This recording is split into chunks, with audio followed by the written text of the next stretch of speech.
Back we have Gary Ferrara back for a second time upon popular request. So thank you for coming back, Gary. We got a lot of feedback from the video.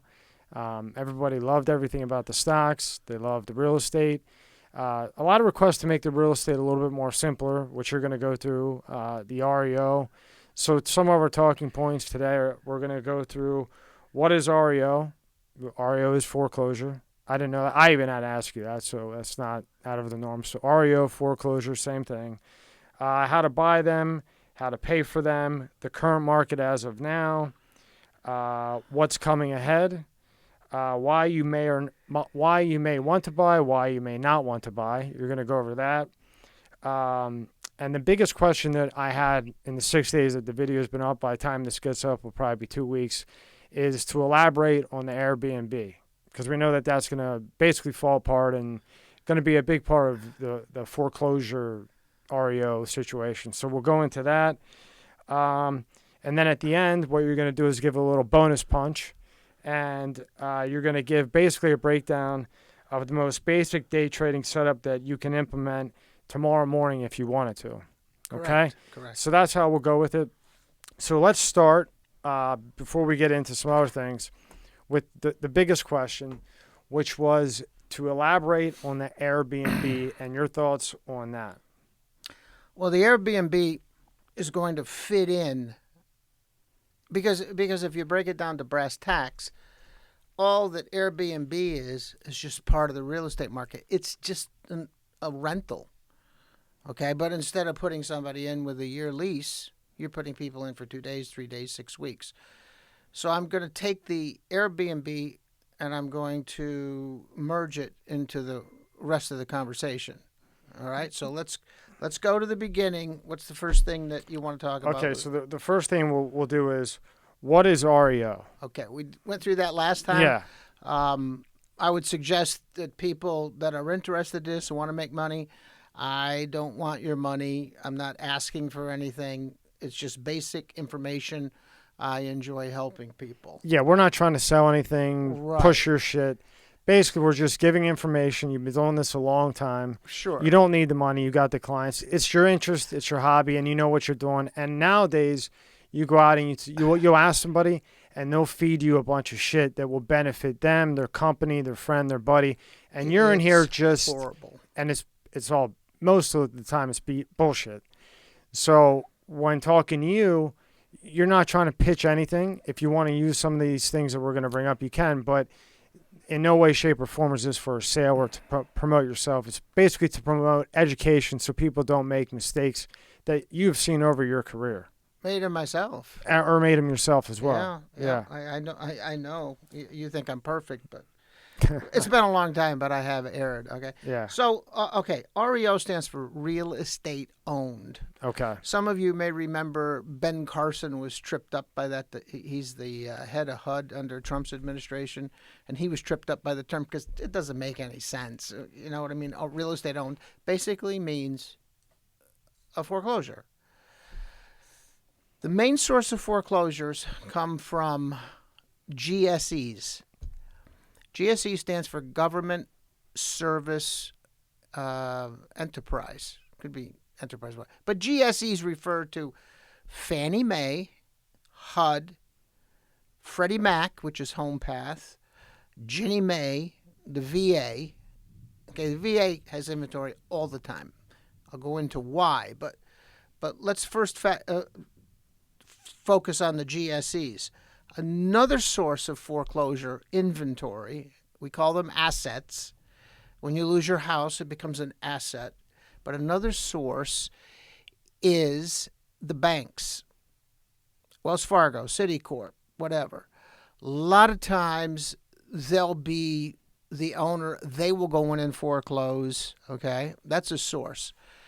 Now, a way that you can get involved, this is getting a little deep in the weeds, but if you bear with me, I'll show you how to play, and I'll show you, even if you don't have any money, or, you don't have money to buy one, I'll show you how you can pull this off, is you go to your local property appraiser or tax collector's office, okay, here in Palm Beach County, and nobody goes on the steps of the courthouse anymore. It's all electronic. typically you have to put a cash deposit down. And if you win the auction, all right, then what happens is that you've got 2 days to come up with the rest of the cash. You own the property. Caveat emptor, you have to worry about liens. A lot of things that you should know before you even get involved in this. But you can go to the tax collector's office and you can register for the auctions. When a home is foreclosed, it generally will go to auction. Most of the time, you're going to be bidding against the banks that I just mentioned. They're trying to buy the house back to recoup their losses. They aren't always terribly successful at it. A lot of times it's foolish. Sometimes they'll actually walk away from assets. Okay, so right there. So like a question I have, because I don't know this either. So now I don't need a license to go to this auction. It's a public auction? Correct. Okay, and how would I find... Now, those watching, you might have to open up a tab and move your fucking hand and type in some of the things that Gary's saying here so you can look them up and read them. A lot of the things... So where would you go to find where the auction is, when the auction is? Where do you find that information? Well, in Palm Beach County, you would go to Palm Beach County tax collector, and you would search for the auction tab, and everything is going to be there. So you would type in... Palm Beach County tax collector. But I mean, if I'm looking for when the auction is, what would I type in Google? Palm Beach County tax collector. And then that would take me to the Palm Beach County tax collector site. Correct. And within there... You'll find a tab and it'll say auction, and then okay, you got to do some work. Okay. Okay, got to do some work. Now, when you go, when you look, and I'm gonna cut this down because this we'd be here for a week talking about this. I'm gonna cut this down later so you can get involved immediately if that's what you choose. You go into those websites and you find the auction process. Now, I think that most of the people that are going to be listening to this don't have that kind of money to play in that kind of arena, because in this county, prices are nuts. You can still make money if you find assets, but prices are nuts. So I'm just touching on the auction. Now, the house I live in, I bought at auction. Okay? Really? Well, no. I bid on it at auction. And you know who I was bidding against? I was bidding against Fannie Mae, because I checked out the lawyers, and they do Fannie Mae's bidding for them. So they're going back and forth with me, and I get to $185,000. And I realize they aren't going to quit. They're going to go to the reserve, what they're owed. They're going to buy that house. So they bought the house. I backed away. Then they listed the house with a foreclosure agent, similar to what I do. I don't have a Fannie Mae contract. Then they listed the house, and it didn't sell. And I put in an offer in at $185, and they had it higher. Same price. Same price. Don't Same forget, price that they got at the auction for. Yeah, $185. Except here's the deal. At the auction, they didn't have the fees, so they put it on the market at $185. They can't sell it. I get a call, you still want to pay $185? I go, yeah. So now they come to me at $185. They have 6% commission, okay, 3% to the other agent, 3% back to me, which I had to take because there was no, I had to get. And so a lot of people, well, can I talk to the bank? And you're looking for logic. Many times there isn't any.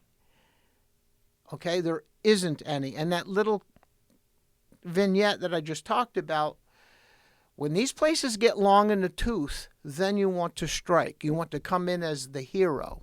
And that's where you're going to get your bargains.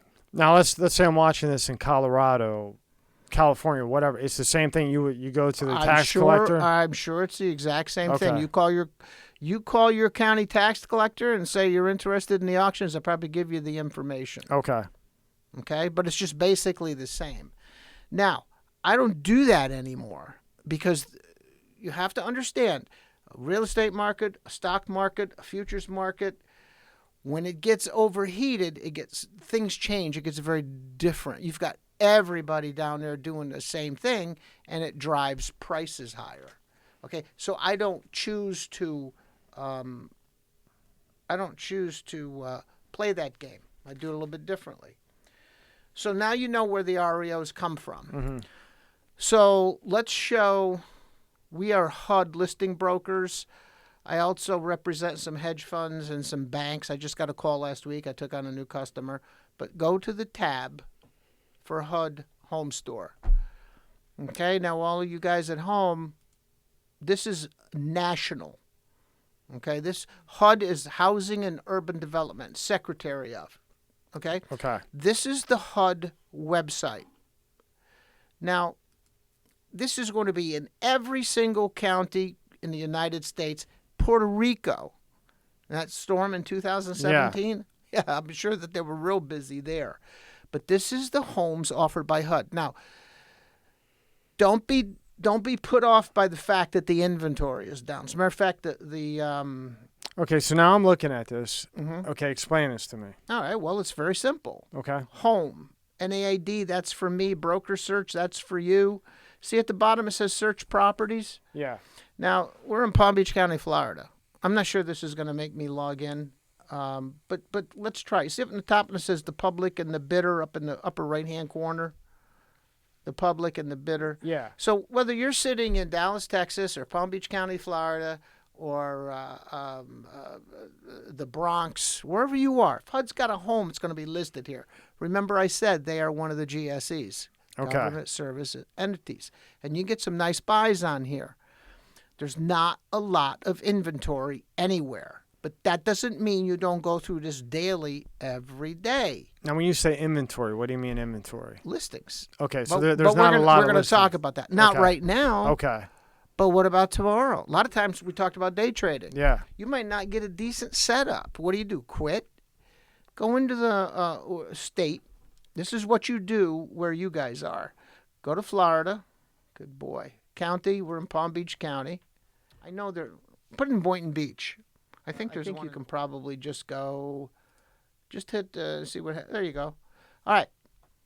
Search results. There are no HUD homes that match your search criteria. Mm-hmm. Now, we could go into Broward County or whatever. But if there was, you're going to see the listing, and you can hit that listing. Now, you have to use real estate agents when you buy from Fannie or Freddie or any of these guys, because that's the way that they do it. And you can't... Let me have this a second. Can I have the board? Let's see Yeah. if I can get you something. Yeah. Okay, so you have to use real estate agents because that's the way that they do it. So when you if you're going to do something like this, you want to have a real estate agent. Nah, you can just pick the listing agent. He's gonna double dip. If you don't have anybody, use the listing agent and say, "Hey, pal, I know you're getting extra vig. Throw me a bone." That's what I would do, but Yeah. they'd call me crazy. Because if you're going to be doing this, you're going to be doing multiple transactions. I just told you that I went out to look at a HUD home. And it's not listed yet, but I've been going out there for 14 months because it's a mess, and I monitor it. Let's go to, there's a lot of inventory. Let's look in Broward County. I actually like Ben. While you're doing that, I actually like Ben Carson. I like him. Oh, yeah. Anybody that can separate two could join babies. I mean, Chris, Yeah. he's gotta have, With the what did he do? He was the first surgeon to separate twins. They were connected. Now, how do you think he's doing? Do you think he's doing a good job with HUD? No idea. Oh, yeah, okay. This is such a mess because Not because of him. it's a bureaucracy. And we go to Dallas. I was in Dallas in 2017, and I went to a presentation. They have a big REO type convention, and I saw a HUD official, and he said, "Look," he said, "we can't make any money selling houses this way." So he says, "We're selling them in bulk," and they do. They sell them 800-900 at a clip. Well, they still show up here once in a while, and some people that are asset managers told me, well, the inventory's not coming back. And I'm telling you, and I'm going to prove to you, the inventory's coming back. And that's where the Airbnb's going to fit in. Okay. Okay? So let's go here. I just pulled up Broward County, and there's a HUD asset, okay, in Hollywood, Florida. All right? And it's a 2-2. Exclusive means you got to live there. If they can't sell this right away, that'll go to extended, which means that you can buy it to flip it. But when this gets hot again, you're going to see a lot of these. So there's the asset, all right? And you go into the case number, the 095 number, and there's the property. 200 Berkeley Road, Unit 216, exclusive. Okay, I'll give this agent a pitch. You go here to agent info, and it's Roseanne Kerman. That's the listing broker. Sage Acquisitions, that's the company I work for. They actually have the contract that handles all the HUD homes. Now, we all have master listing contracts, and Roseanne is obviously part of the network, and she's got this listing. This is going to be basically the same for every GSE. They've all got their own websites, but you really don't need them. I'm just showing you this because... As an example. I'm showing you this as an example. All right? Now, go back to property info, because I have a question. Go back to property info. How do you back the browser up on this? Just click on property info. Okay, now you said exclusive. Now, when it says that, that means that you have to live in it? Is that you can't get it rented out to somebody else? Correct. Okay. Now, people try it, and they call me all the time, well, they're never going to know. And I said, pal, I'm not going to be looking over my shoulder. Yeah. Play by the rules. There's rules. Now, you know guys break the rules. You want to be looking over your shoulder the rest of your life because somebody's going to come in. You don't want me to douse that, do you? Somebody's going to come in, and they're going to check the records, and they're going to find out that you bought this place and you don't live there, and then you got a problem. Who needs it? There's going to be plenty that's coming. And that's got to happen a lot, right? Well, they buy these things, it says exclusive, and then they go rent them. I would imagine that's a shitload. I don't even want to talk to you about the stuff I see, but I don't play. I don't play. So there's basically the concept of the HUD site. If you just write down, if you're sitting at home and this is something you want to do, write down HUD Home Store. And then you take yourself through the top of the bar, sign up, okay, and you'll see everything that's right there. Now, do you want to have to go to this website? Do you want to have to go to Fannie Mae's website? Do you want to have to go? I don't. All right. Now, remember when I told you? First of all, let's go to what was the next section? Well, how to buy them, and then how to pay for them. Okay. What you would do is if you were in this, what I would do, okay, I would just, unless I have an agent I'm working with, I'd say, hey, Tommy, what do you think of this? What do you think it's worth? Let's say it was open, and you do a quick CMA. Well, it's kind of worth this and that. Let's go see the condition of it. Okay, what's the CMA? I'm sorry. It's a market opinion. Okay. If you didn't ask me, I could have told you what the acronym was. But it's just this is the range of prices down there. Okay. And then you do what I told you to do last week. This is what it's going to cost me. This is what I got to put in it. This is what we think we can sell it for. These are my closing costs. This is my profit. The pros are always looking for 20% cash on cash. Okay? If you can net 20%, it's doable. All right? Now, let's go back and we're going to be looking for inventory from the GSEs. Now, remember the website I showed you? Mine. Go to my website, which is the last tab. You can have agents set you up for searches. You go, hey, I'm in Podunk, and I really like to buy something. I got some skills. I want to fix my place. I want to get a place. I want to fix it up. I'd like to buy a foreclosure. So your agent will set you up with a search and his MLS, multiple listing services, where everybody puts all the listings. We'll send those search engines to your website, and you'll see everything in Podunk. And then you're going to have to spend the time. Okay, I bought a lot of properties in my life. The more that I looked at and didn't like, it'll make the ones that you that are good, they'll just pop. Mm-hmm. It'll just slap you right in the face. You would not believe the number of people, and I handle Belle Glade for HUD. I handle Pahokee, Lake Okeechobee. I mean, that's absolutely the toolies. And there are guys out there that buy up everything that they can buy up. They fix them up and they rent them out to the migrant workers. And they got the numbers, and I'll show you how that works. And they're all making good money. People make living doing this. Mm-hmm. And if you've got a hammer holster and you know what you're doing, this is basically what I'd be doing. It's just a little harder because there's no inventory. Now, let's take a step back. Well, okay. Now let me ask you two questions so far. So one, on the auctions, say it's like your place is 180. Now, does that have to be cash? Can you go through a bank and get a loan to pay for it? Oh, well, I'll go to that because it's going to kind of fit in with everything. Yeah. But the first thing that I would do is I would set myself up for an MLS search with an agent. Or this is my website. If you're in Palm Beach County, or in Florida, you could sign up for my website and you can set your own search up. Now, all of the HUD properties that are for sale, all of the Bank of America properties, all of the Citibank properties, all of the HUD, Fannie Mae, everything is going to come to you when it's available. And it's going to say active. And if it's active, because I have an MLS search in my own MLS I set up for myself. It's Okay, and what is MLS? Multiple Listing Service. Okay, and that's in any state.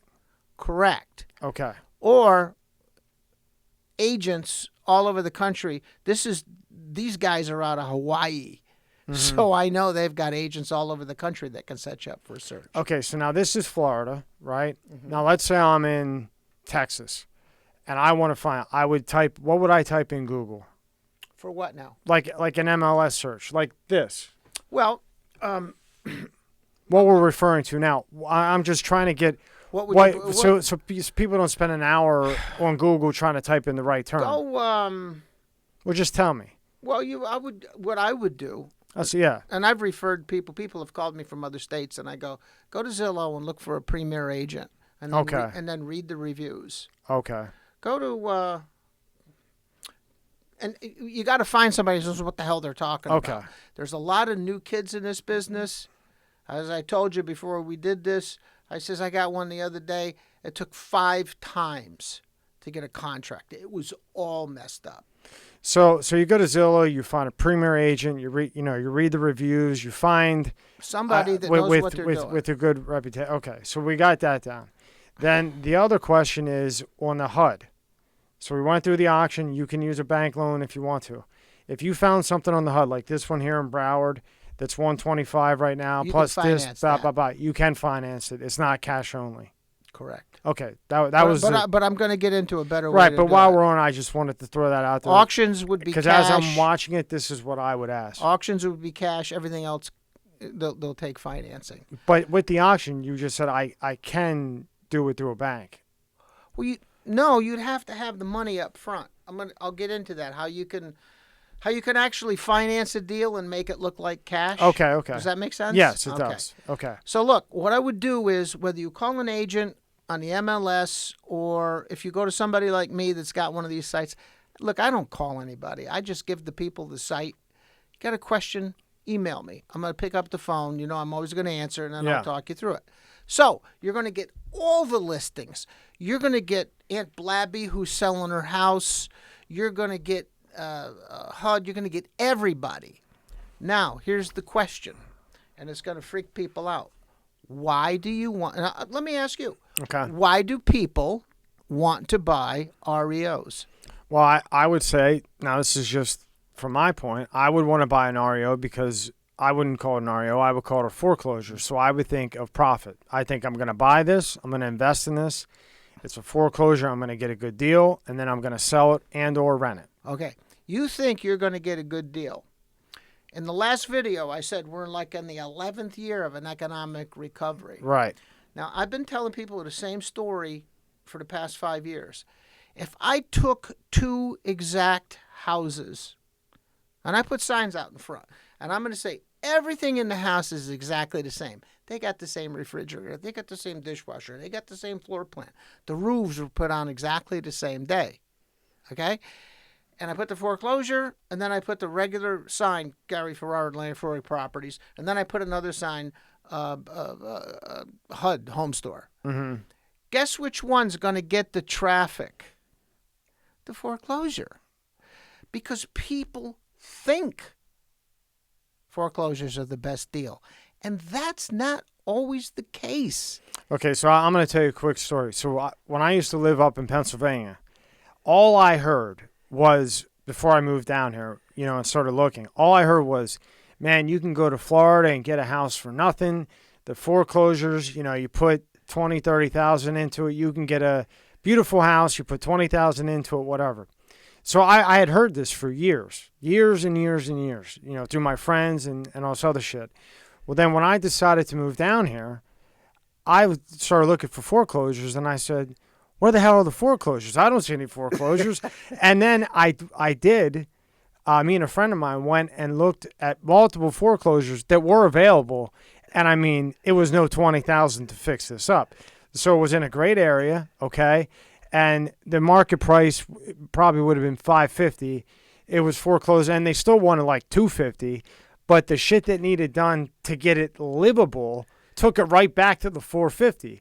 So I called back up north to these older guys that were telling me, oh, Florida this, Florida that.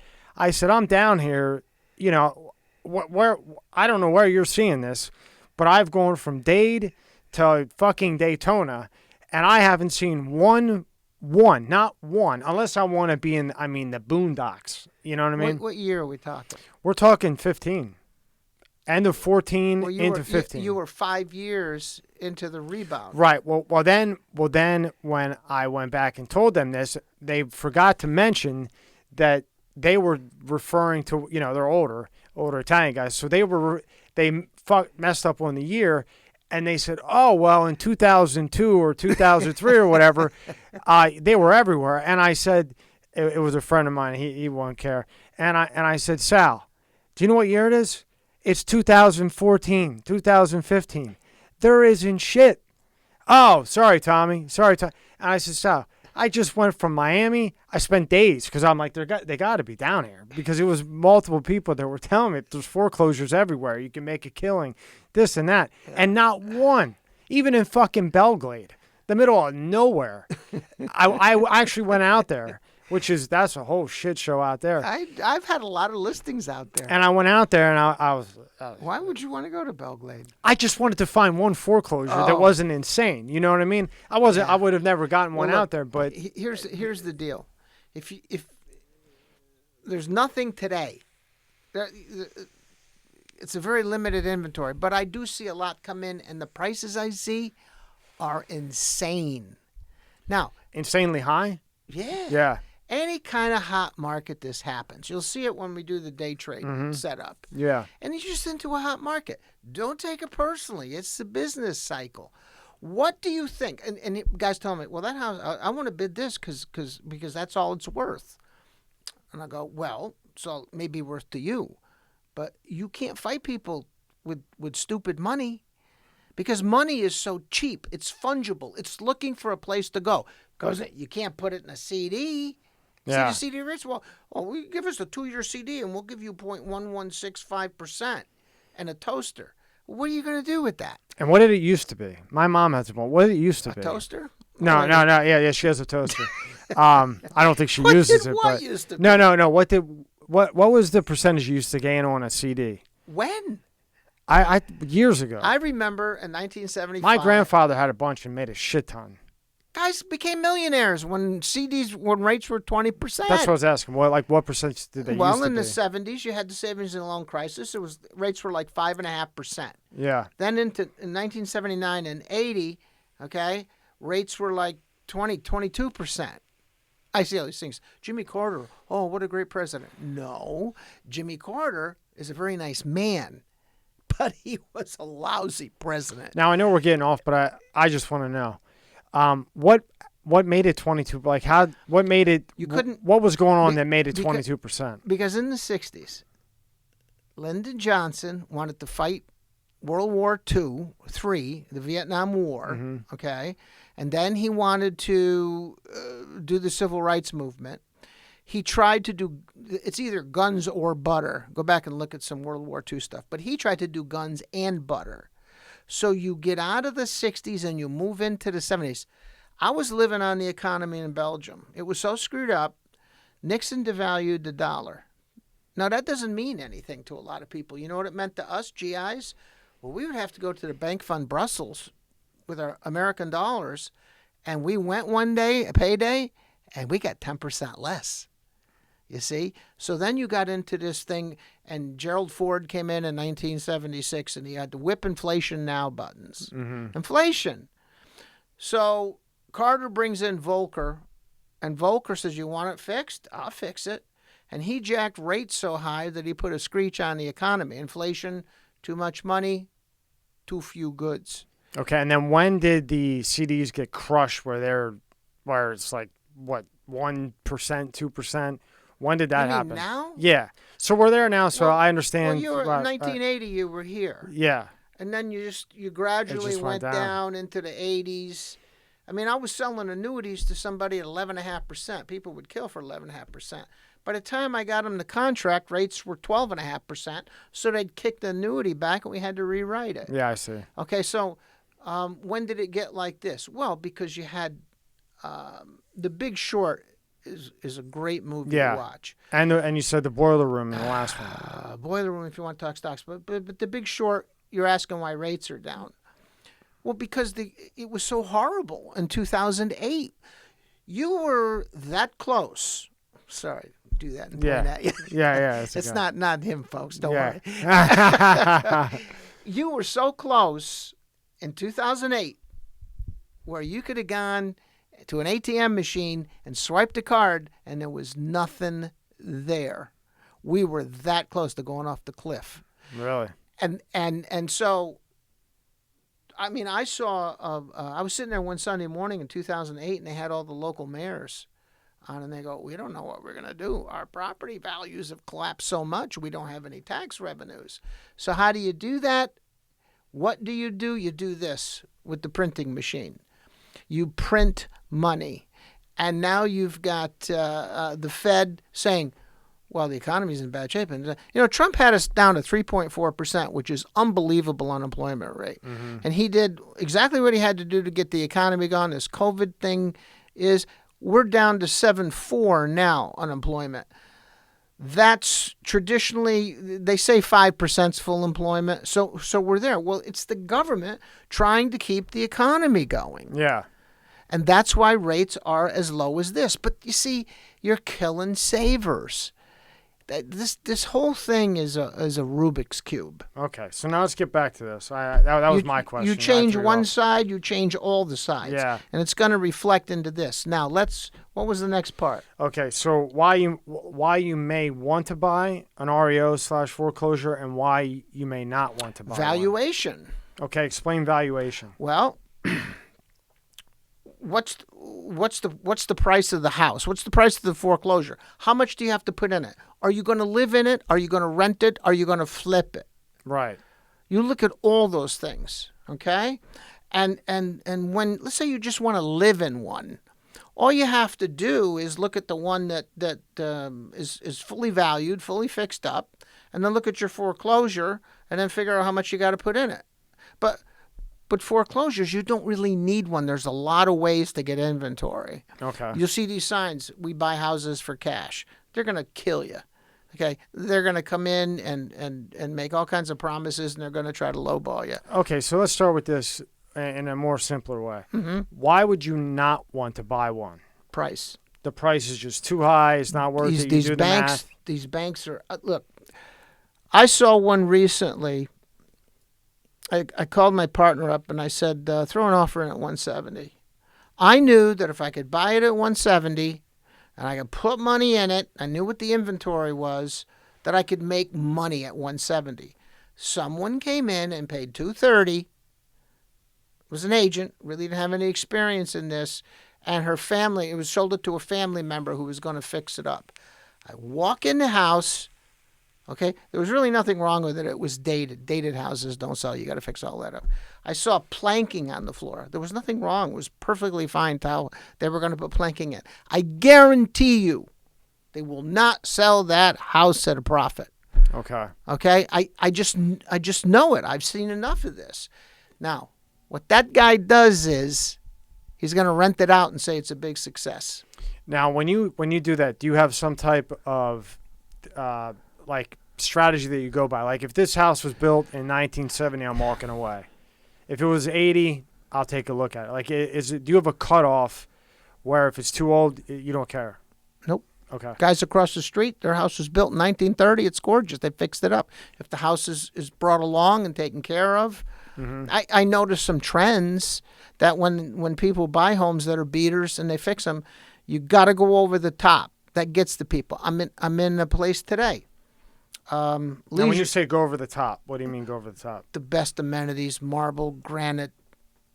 Okay, I see. Stainless, the works. Okay, gotcha. Okay, vaulted ceilings, crown molding, that kind of stuff. You put that in your stuff. Now, normally the stuff you read in the paper is just trash. So I'm out in this place today. It's a 55-plus community. You got to be 55 or older to live there. Trump signs everywhere. Okay, and they were making them take the signs down. The 55 or older community was? Yeah, and you read about the seniors don't like Trump. Trust me, there's not a problem. But skip. This guy comes over, and he's a professional flipper. And he's talking to me about this and that and the other thing. And I was talking about the house. And I said, well, I'll call you when it comes on the market. That's all I can do. And he's talking about that community. And he's saying the people are flocking from New York and New Jersey. Now, the other thing is that when you're a flipper, you want to know who you're selling it to. And all I had to say to him was, well, you know you're going to sell your house cash. What, you got one listed? He goes, yeah, I bought it for $147. I put $30 in it. He does it all himself. And he says, I got it listed at $265. Now, I know the neighborhood. So I go, $265, that's the high end. He says, I already got an offer for $252. That development is still going higher, and he told me why. Because you're up in New Jersey, New York, or whatever, and they're trying to get out, and you come down here. You got an $800,000 house in Cherry Hills. You come down here and pop $250 in. You're living high on the hog. You got a golf course.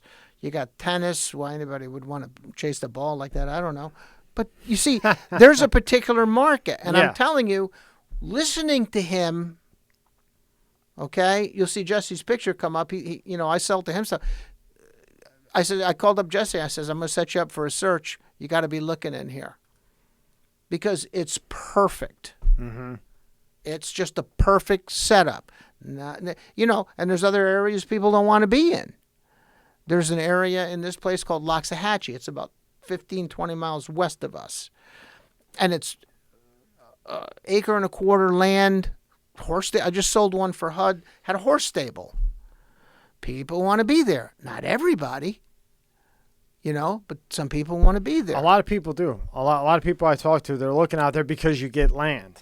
But it doesn't have to be a foreclosure. Right. You go in, you search, you find what you want, decide what you want to do with it. Do you want to be somebody? Do you want to be in the rental business? Do you want to be in the flip business? Go to the third, right there. This is a company, somebody that has a business home that thinks renting homes is a good business plan. Okay. And this is smart money. But there's another factor in here where you wonder why you can't find, because you got guys like this crowding the business. And when you're trying to buy, guess who you're bidding against? A big-ass company. Always. So just to make sure I'm following you, so basically this company here bought up a shit ton of them. And now... And go down to the bottom. Go down to back up this tab. Can you back it up one tab? Invitation Homes announces $375 million joint venture with Rockport to acquire single-family homes. And basically that's who you're going up against. Sometimes. Yeah. And then you're going up with a guy that buys houses for cash. And then you're going up against this guy and that guy. And what you can't afford to do if you plan on hanging around is you can't get into a bidding war. You will not make money. All right? And then when what's going to come is going to come, you're going to be out of the game. So in other words, like a person like me in the beginning, don't be so stuck on the word foreclosure. Yeah. Because if you find one, great, but if you don't, you don't. But don't be stuck on trying to find a foreclosure to rent, to live in, to sell, whatever. Don't be stuck on the particular term foreclosure. Correct. Because I think a lot of people are. I was. I was. Your house was a foreclosure. Yeah. I was looking through my Rolodex today, and I saw the person in there that renovated your house to some degree. The kitchen that you have, the impact windows, they were put in by somebody that lost that house. And I can't tell you the number of times in 2010, 2011, you'd go into some of these places that were foreclosures. And it's an important point. Bathroom would be gorgeous. Kitchen would be worked on. The guy lost the house because he paid too much and he tried to do too much. And he didn't have the cash to hold on. You must be sure you can hang around. I've seen so much money lost in the last 40 years. When markets shake people out, it's the undercapitalized guy that loses. I guarantee you, these guys right here, Invitation Home, they're hoping for some kind of crash. And what would you say is the biggest reason people lose? Because they're undercapitalized and they're anxious and they overpay. And when you say undercapitalized, what does that mean? They haven't got the money to wait it out. But they... Now you want to talk about Airbnb? Yeah. Okay. So before the coronavirus hit, right? Hot market, people bidding and this and that and the other thing. And then the Airbnb comes through. So somebody buys an Airbnb. I ran one for a buddy of mine. I ran a couple, actually. And there's a lot of problems that go with it. I mean, the money's good, but I've had some unique experiences. And we got out of it. So a guy buys one, okay, and he finances it. And he gets on Airbnb, and they come in, and they take their cut, and he gets these people that come in and and rents it out. And, the cash flow's good. Then you get coronavirus. Like Palm Beach County says, no more Airbnb. I don't know if they've started it up again or not, but there were several months, 4, 5, 6 months, where you could not Airbnb. Now, when you can't rent it out, okay, but you still have all the bills and you just leveraged yourself 5 and 6 times over, guess what happens? You're eating all that cost. Yeah. Yeah. And how about the moratorium on rents, which we talked about last time? Yeah. The guy says, I had a buddy up in South Carolina, and he wanted he got into property management. And I've been doing that for a long time. But as soon as they came down, he said, what happened? He goes, as soon as that news came out, I got all the calls. We're not paying our rent. Now, they could pay the rent. They're just not doing it. Now, who's going to suffer? Bring up the markets, my services to banks. And I will tell you that the moratorium is over on September the 30th, and I got a call within 5 days from a mortgage company. Would you go do a BPO for us? We'll give you $50. When it becomes an REO, you get the listing. Okay, and to recap, in case you didn't see the first one, which you should go see if you're jumping to this one, the moratorium, I didn't know what it was either, and it's pretty shocking that this was even in law or whatever. And the moratorium, to recap, if you already saw it, sorry, but if you haven't, you definitely want to watch the first one, then this one. They had it where you could not pay your rent, and the person that owned the house could not evict you. Is that accurate? Yeah. So you're renting a house, the guy doesn't pay the rent, you're shit up the creek. Wah, wah. Right. But Santos, what's his name? DeSantis. Your governor? Yeah. DeSantos. DeSantis, he's lifting that. So, it was September the 30th. And to show you, I got the call 4 or 5 days later where, they're obviously looking to make this person pony up. Now, take a look. John Sears is a guy, he was an asset manager. And the business that I like to do, I could make more money probably flipping them myself and everything. But he markets me to the banks and the asset managers because you see some of the jobs these agents do. It's unbelievable. I went out to one time. I got a call from a bank. Will you go secure a property for us? And I said, sure. And I go out. Somebody stole the garage doors. Then they went in the garage and stole the electrical panel off the wall. The agent didn't secure the property. Yeah. So I got the listing, and I made like $11,000. Okay, it pays well. Yeah. It was a lot of work, and I do a little bit more. I got a truck full of tools. I like to do these things. It's not the greatest business plan in the world if you're looking to make all the money in the world, but that's the way I market it. So John markets me. But all of these guys are put off by the decline in inventory. So you're going to say, well, wait a minute. You told me we were going to come in here and talk about REOs, and you're telling people there's no inventory and they're not always a good buy. Well, that's today. Right. Now take a look at what John's telling us is going to happen tomorrow. Now this guy worked for Freddie and he worked for Fannie. He knows the game. The first number to watch, seriously delinquent loans. All right? 554 to 1,000,007 in July. I couldn't find the August email. An increase of 320%. Well, why? Because you got the coronavirus. They are not going to just say, and I told you in the last video that we did, your own Lake Worth power bill. Hey, October the 1st, you got to pay up your electric bill. Okay, so what we're looking at here is the first number to watch. In March of this year, people that basically didn't pay on their loan was 500,000. Then April, it went down a little bit. May, it shot up. That's almost, damn near 200 some thousand. Correct. June, it went up another 100K. And then July, when the corona, that's when it really started to hit. Is that right? Well, March was when it kicked in. Okay. But then it kept getting worse and worse and worse. And then, so you go, so as... Well, the layoffs, we went to 20% unemployment. Yeah, that just killed. So basically from March to July of this year, the people not paying on their loans went from 550K to almost 1.8 million. I mean, or 1.75 million. Now, after your loan is delinquent, because you got a court system and you got lawyers that'll keep you in your house. Like I told you last time, I just saw one foreclosed. Call me, Dewey, Cheatham, and Howe. We'll keep you in your house, and they will. The second is foreclosure starts. A foreclosure starts is when the bank, you got a seriously delinquent loan, goes on for a while. The bank knows the paperwork is in order, et cetera, et cetera, et cetera. Then they start the process. Now look, foreclosure starts down to 4,800. Now, how long does that take? When you say it takes a while, what's the average? Months. Not years, months? Yeah, well, Florida's tough. It can drag on. But delinquencies are soaring and foreclosure starts have plummeted.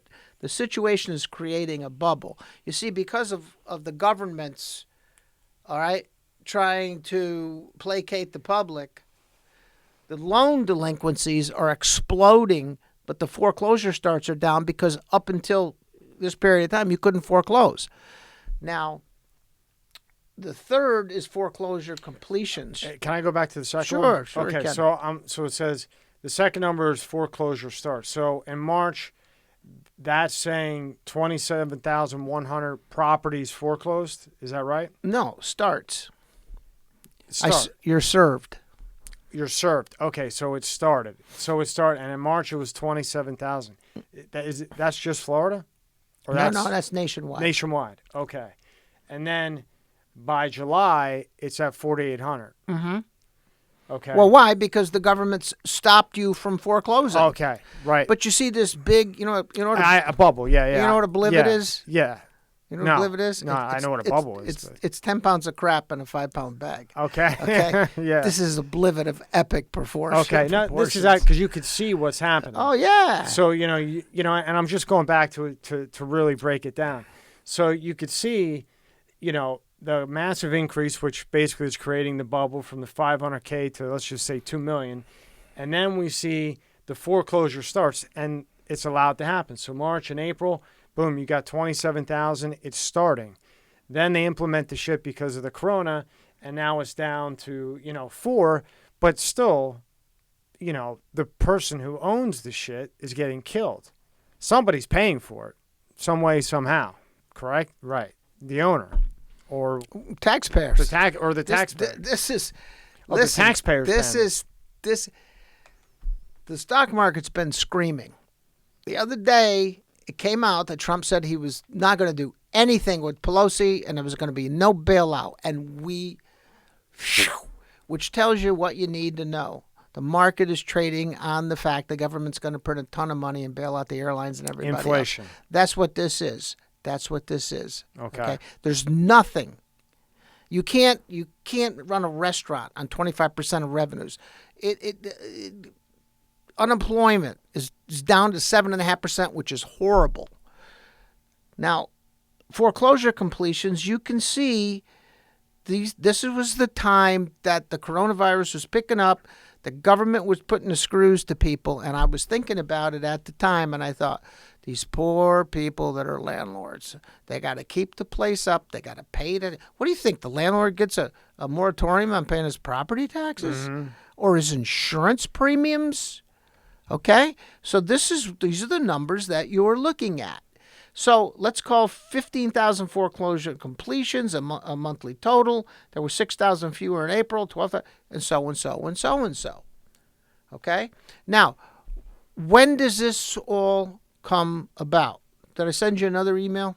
Yeah. Well, yes, there's another part to it. All right. So on this here, on the third number is that so in March there was 15,000 foreclosures that were fully assuming and there's no guarantees to any of this, but you're asking, but it's simply common sense to a large degree. Assuming that the number of foreclosure completions remains at current levels for a year, a backlog of 144,000 REOs will be created during that time. If they remain low for 18 months, which I believe is possible, the backlog could be 216. The surge will come. These are HUD figures, okay? And if you are an REO agent and you're listening to this, or you're a real estate agent, John's number's at the bottom. He does a great job marketing us to the banks and inventories. You can give him a call and see what he's got to tell you. But the fact remains that this number is going to happen bigger and bigger and bigger. Now, what about the fact that interest rates are low? What about the fact that people need housing? Won't this inventory just satiate the demand that's already there? To a degree, you could argue. But when you're trying to buy a house, what I'm seeing is everybody wants an FHA loan, Federal Housing Authority loan, with 3.5. And what is that? It's just, it used to always be you had to have 20% down to buy a house. Right. Well, we got the giveaway government. So they've got the down payment down to 3.5%. If you're a veteran, you can put 0% down. All that does is be sure you don't have any equity in the house. So these people are coming in, and then they want credit so they can pay their closing costs, which are substantial, okay? And unemployment's 7.5%. Well, who the hell is going to qualify for loans to buy all this stuff? So right now it's not 20. It's not, the average isn't 20% down anymore. You can get a conventional loan for 5%. FHA is 3.5%. VA is I know I'm going to 0. get this question, and the question is going to be, how the hell do I get a loan, or if I go to get a house, how the hell do I get it for 5% down? So I want to get a $400,000 house, 5% down. Qualify for it. Well, you have to have killer credit for that. FHA, I think it's 580. It might even be lower than 580 credit? I'm telling you, man. FHA? When they get in trouble. Okay. No, now I'm a moron. So some people watching this is not my credit. If I want, this is what I want you to explain to me, okay? If I want an FHA loan, I'm sitting here. My credit's, let's just say my credit's 580. It's not. It used to be, but it's not. Okay, so let's say it's 580. What steps would I take to get an FHA loan? Bring up Jesse's picture. And explain. When you go to the site, you get a warning because you didn't get a secure socket layer. So when that comes up in your browser, it's nothing shady. He's not stealing your information. Most likely he missed the email to renew his secure socket layer SSL. So hit advanced and go into it because that scares people to run the other direction. But we're going to talk to him and have him fix that. So, okay. So now I find a house that I want. I'm looking for this FHA loan for 5%. Here's what you do. I had an English teacher one time. She said, I want to go see houses. I said, you got pre-approval? I'll get it when I find a house. I said, no. You see, you teach English. pre-approval. Mm-hmm. Before you even start. Now, in your neck of the woods, wherever, you could be out in the middle of the country, just find a direct lender. Be sure you get a direct lender. Direct lender. Yes, because a company like Absolute packages all their loans and then they sell them to the government. Okay. You get a better product in my mind. Okay. Okay, I got a deal coming up with a major bank. I'm scared to death because refis are like 90 days because they're all so backed up with people trying to grab the short late. So now I want an FHA loan. I'm looking for that 5%. You call him up. You call Jesse up. He's going to tell you. He's going to tell you a lot of things that you don't want to hear. Mm-hmm. Okay, I got to have tax returns. I got to have that because a lot of pre-approvals don't ever pay for a pre-approval. It's a way to steal from poor people. They'll tell you anything. Yeah, I can do that for you. And then they give you a letter on letterhead and say, Tommy, you can buy a Mar-a-Lago with a signature. And it doesn't mean anything. Yeah. Because you're going to go to underwriting and you're going to fail. Okay. So you call a guy like Jesse. Okay. Now, Jesse's a little above everybody else, and I'm going to tell you how to buy foreclosures or investment properties. I simply call him up and I go, it's like checking stock quotes. Okay. You call up your broker and say, what's XYZ doing? Gotcha. I call him up and they'll say, these are the programs we got going right now. He'll collect the information from you. Mm-hmm. Okay. And then he will pre-qualify you. Now, if you qualify, you have to understand something, that your interest rate is predicated on your credit. Okay. So they have credit repair people that can help you get your credit back, or you can get somebody else. But it's going to save you a ton of money. If you're dodging your phone bill, you're going to have a problem. Okay. And what's like a good credit to have right now? Like to get that 10%, 5% down? You'd have to call him. From your experience, it changes. It changes. Well, 580, you're just going to pay more. Yeah. Okay, but if you got a 650, 710, I'm 850, something like that. Okay, so if you're in between 6 and 650, you're going to pay more, but you could still get the 5% down deal. Yeah. Okay. All right. And we got a good credit guy, Raymond Michael. He's been on Clear Credit. Just a little shout out to him. He does good. You have to do it. Yeah. Now let's get back on track for the guys that want to be flipping houses. Yeah. If you're down in this neck of the woods, you're going to be up in the 150. You're going to be up in then you got to repair it and this and that and the other thing. With all the interest rates down like this, and I called him before I came on here, it always changes, mm-hmm. but there's money slopping around that's looking for a home. We went through this before. And there's a whole section of money called hard money. For you guys that want to play. I know about hard money. And yeah. For you guys that want to play and you don't have any cash, all right? Now, he's got a commercial business that he runs, and he's also got a lot of hard money guys. Now, a hard money guy can be a guy that wants to go fishing every day of the week, and he's got several millions of dollars, and he's looking for a return on his money. So this is what's available right now from Jesse, that he told me. And you could call anybody that's doing hard money in your area, but this is basically it. If you want to flip a house, you could actually do this with a rental if the numbers work, because the numbers that you're going to hear, they don't matter if the house carries it. Mm-hmm. Comprende? If you got a duplex, and even though you're paying the VIG, if you're making money every month, the house appreciates and you're getting the write-off, the interest, et cetera, et cetera. But he said for a flipper right now, 10% down. He's got a bank that'll finance 100% of the renovation as long as at the finish, it's 75% of the loan to value. Let me put that in English for you. Yeah. Let's say you got a $150,000 house. You want to buy it. I'll take you through the one the guy went through with me today because he told me what he did. So $150,000 house, 10% down. You come up with 15 G's, all right? Now, there's a couple of points in there, and you got to pay closing costs. So you come up with, let's say, 15 grand plus a couple of grand. They finance the renovation and the cost of the house.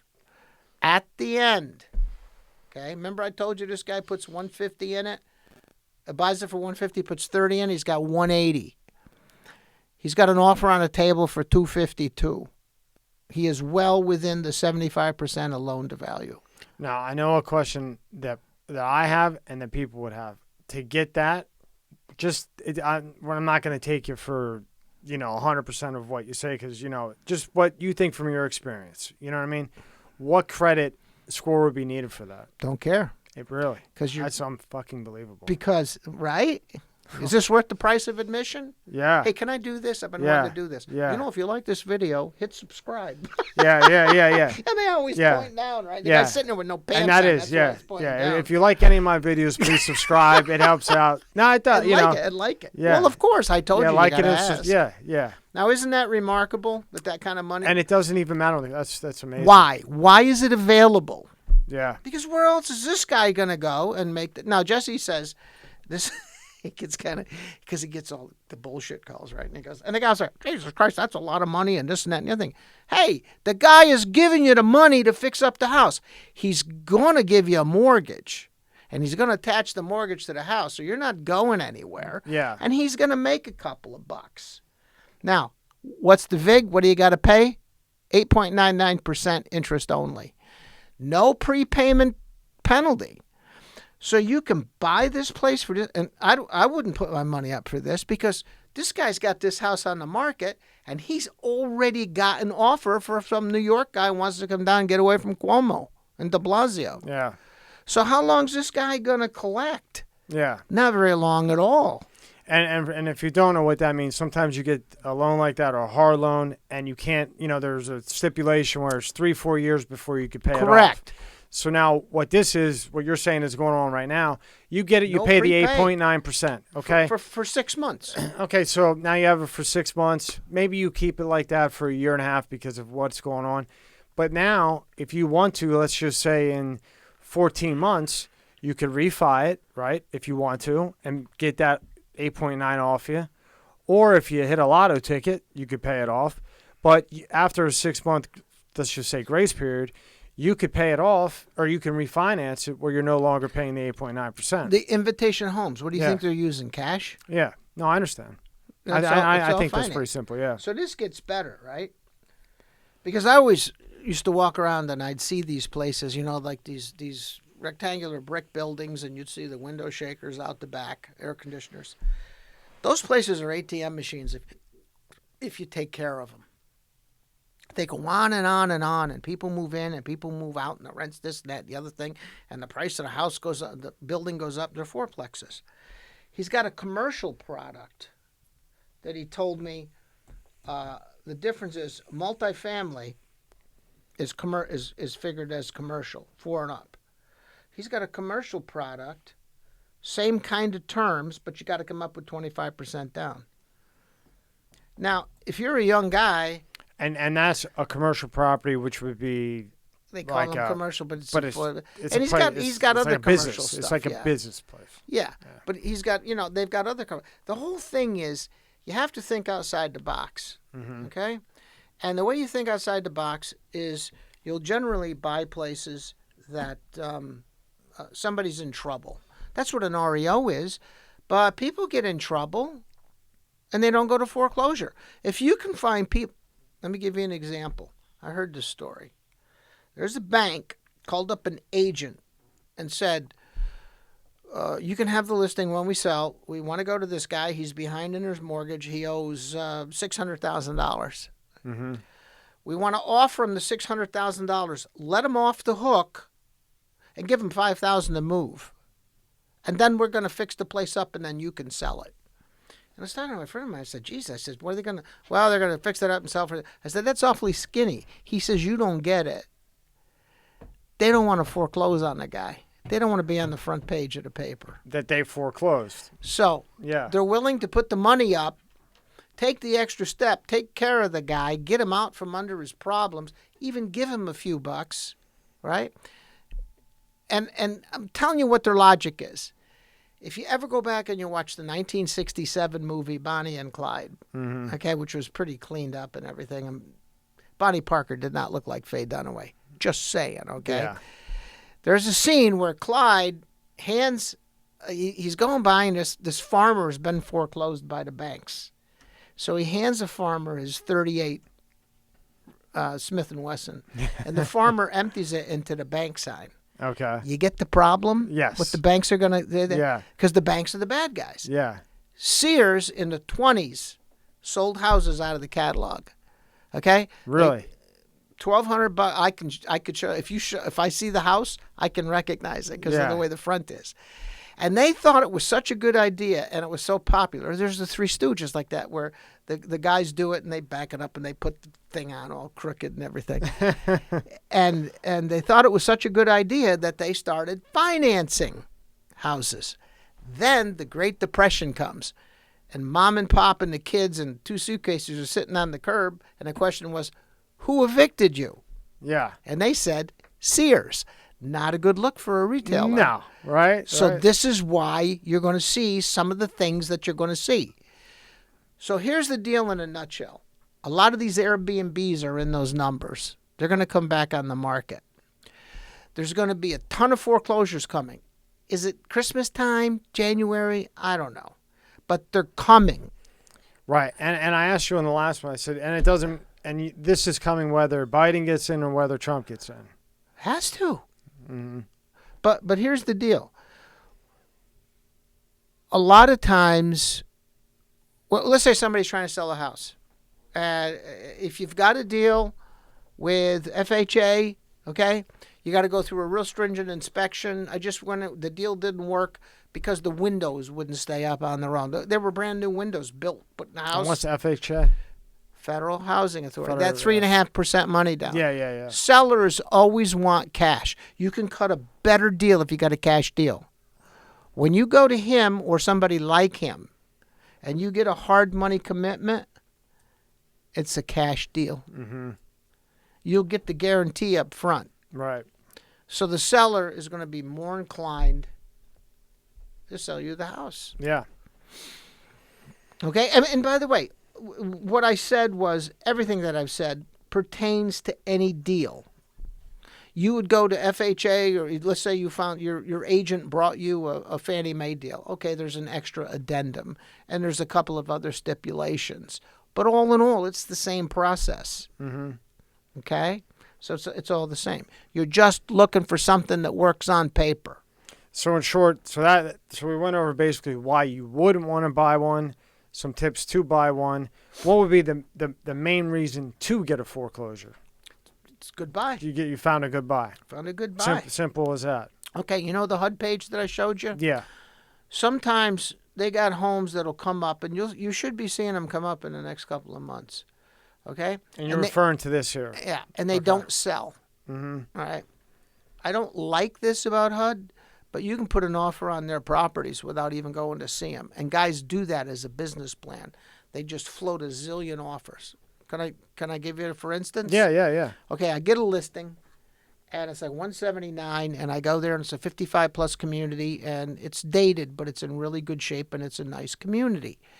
So I look at it, 179, and I called up a guy I know, and I said, listen, throw an offer out there at 120. I don't know why this isn't moving. Now, I walked out back, and I looked at the roof, and I can look at a roof, and I know how old it is. And I see one of the shingles is popped. And I'm thinking, that's why people aren't bidding on this house. They think it needs a roof. I don't think it needs a roof. So, unbelievably, it was Christmas time a year and a half ago, 2 years ago. They came and they took the offer. I don't know why. Okay, one time Jesse got one that should have been like 180, and they listed it at 127. I called up Atlanta, and I said, is that a real offer? And I go, yeah. I said, Jesse, get home, put the offer in. It was $60,000 off of the price. It's a sleeper deal. So we get the place for 120. Why? I thought it was the shingle. I get a guy out there, a buddy of mine, and he gets up there, and he goes, a branch fell on the roof. You got one bad shingle. And you got the deal. You have to put in the shoe leather time. You got to be smart. You have to be aggressive. But my friend is a multimillionaire, and he's got the money. If you don't, line up your finances, because when you find something, you haven't got time to go do it then. The market's too hot. You got to take action. Yeah. Just like the stock. Yeah, exactly. Yeah. Well, let me think about it. Yeah. Let me think about it.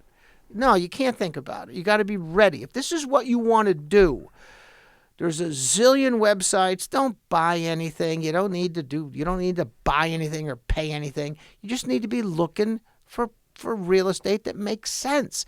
Do you want to go out and do you want renters? Do you know what that's about? Because you're going to have people that stiff you. You're going to have parties. You're going to have all kinds of problems. Okay?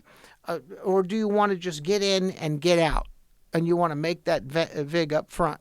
Then have your financing ready.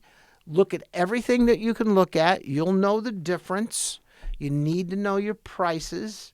You got to know how much your kitchen costs. Yeah. If you got a kitchen, you're going to put a kitchen, how much is it? You got to use Home Depot cabinets, or you want to get the nice stuff? Those type of things. And again, I say this to the viewers, anybody with respect. You got to click the tab, open a new tab, and research. Yeah. I know you got to go to a new page, and Yeah. a lot of nowadays, I have to open up a new tab. But you got to do it right, and you got to do your research like anything else. And there's so many people that I know that they have the funds, and they've been looking to buy the right house, to rent, or whatever. And the same people that have been doing that have spent countless hours, countless trips. I mean, just research, but never pulled the trigger. And 3 years later, they're still doing the same fucking thing and still don't have. Well, should I? Should I not? And to me, just from what I'm gathering, and I could be wrong, and maybe it's not the best way to go, in my life, in your life, I know too, if you don't take a risk, you don't get anywhere. You're going to fail. There's no way you win without failing. But to me, I have a sick motto, and it's probably not right, but my motto is more in building a business, not necessarily this. And nowadays, and I don't care, everybody on the basketball team gets a trophy. That's just crazy to me. To me, there's a winner. You either win or you lose. There's no in the middle. I did the best I could. If you lost, there's something you did wrong. You either win or you lose. Now today, they're trying to make everybody equal and all this other bullshit. So to my point, I think this kind of is the same, where if you see something, you might get effed. But if you don't take that risk, you're hit. And if it is a risk, you kind of evaluate what the risk may be. And tell me if you would agree with me. You evaluate what the risk may be. And if the risk, if you do lose, doesn't bury you, and really put you in a bad situation, pull the trigger. And if you lose, you'll learn from it, okay? And you can kind of turn the loss into a win. And then the next time you won't make the mistake that you made the first time. You're going to make mistakes. Or you could sit around for 5 years and say, oh, I'm going to, I should have. And now you're in a wheelchair with a Slurpee straw with Ensure. I'll give you a couple of tips. When you're looking at houses, first of all, it's easier to negotiate with certain individuals than it is these banks. These banks, I told you last week, there's a folder. They know what they got to have. There's no rhyme nor logic to it. It's underwriting. I can't stand underwriting. I dealt with merchants and whatever, and you have everything right. And I don't know if it's like this in the mortgage industry and so on and so forth. I would assume it is. But there's 90 underwriters. Sometimes there's only 3. And let's just say that underwriter had a bad night the night before. Now, she holds all the cards, or he holds all the cards. Maybe he had a bad night, got in a fight with his wife, whatever it may be. And he says, X, F you, X, F you. And I've seen that time and time again with merchant accounts. And I would have to assume it's similar with, merchant accounts a bank. The fuck is the difference? It's possible. But let's say you see a foreclosure and you see they just listed it. And first of all, please don't call me and say, I just want to talk to the bank directly. They are not going to talk to you. I get that all the time. I got an asset manager call me, hey, this guy called me, says you weren't very helpful. I said, yep, you're right. And I told him he couldn't talk to you. I don't know how he got your number. But what he wants is he wants you to pay like the initiation fee. He wants to buy the house and live in it. And he wants you to put up to 75 grand for the golf membership. And when he sells it, he'll pay it back to you. Now, who would go for that? So that's dealing with a bank. But let's say that you and I are looking at houses. And I said, you said, well, I want to be in this neighborhood. And we walk in, and I look at the MLS sheet, and I say, this thing's been on the market for 4 months, and there's no furniture in it, and the people moved. You always ask those kind of questions. Now, if they haven't sold it, and they've been dropping the price, and they still haven't sold it, and the house is empty, they're carrying 2 mortgages, and they're paying 2 tax bills, and they're paying 2 insurance bills. You think they're pretty motivated? That's when this hard money stuff comes in. Mm-hmm. And you go, look. Makes sense. Look, you're asking $350. I can't do that. I just can't do that. Mm-hmm. But I can give you $300 cash. And keep in mind, they're floating 2 mortgages, That's 2 property the tax, secret of so it. on and so forth. And when you find something like that, it's a hit, right? And you're saying don't deal with the banks, deal with a guy like Jesse. And what's Jesse called again? Well, I'm saying deal with him if you're trying to buy a house to live in. What's he called? He's a mortgage broker. I know, but you named it something else earlier. You mean hard money? No, like you were saying, don't deal with the banks. Oh, direct lender. Direct lender. I'm sorry. And so if you're retarded, trying, you can call me a retard. If you're trying to buy for yourself to live in, just go get a standard mortgage, and a guy like Jesse can tell you what you want, what the best deal is. But what we were talking about in the beginning was the REO business, which I said is if you're just looking for investment property and you're trying to buy it and flip it, this is the way to do it. The hard money. Yeah, and even if you got the cash, why wouldn't you use somebody else's? Right. What do you want your own money tied up for? You set up an LLC and you do it that way. Then your only liability is the house, and you got 10% in it instead of them coming after you. Okay, no. So I want to now. If I want to do the REO thing, and I'm looking for a hard lender, right? What is the best way to find a hard lender that isn't? How do I research a hard lender that isn't gonna screw me? What you offer. Yeah. Always remember something when you're negotiating. Make the other guy talk first. Right. Now, you just go through it, and you'll find out if he's a decent guy. And by the way, you can get his numbers, and then you go, do you have some customers I can speak with? Now, you do that 3 or 4 times, and you got yourself a hard money lender. Let me give you an example. A guy calls me up, Jerry Starr. This is what they do. They're hard money lenders. And they pay me to go out and talk to people that want to buy properties, and what they're looking for from me is the place worth it? So they call me up for I think it was a 4-plex, and it was just down the street from my house. And I go down and I see it, and it looks okay from the road. And I start nosing around in the back, and I see they got the hot water tanks on the outside of the building, which was allowed 30 years ago, but the new code doesn't allow it. I look at the aerial photos. It's a flat-rolled roof, and I can see it's splotchy, so I know the roof is old. I see a bunch of problems, and I just called up Jerry, and I said, look, and I said, I looked on the MLS. He goes, well, what about this? And I want you to look in the tax rolls. I don't care about the rental. I said, well, I wouldn't know what the rentals were if I don't look in the MLS. He said, I don't care about that. Look in the tax records.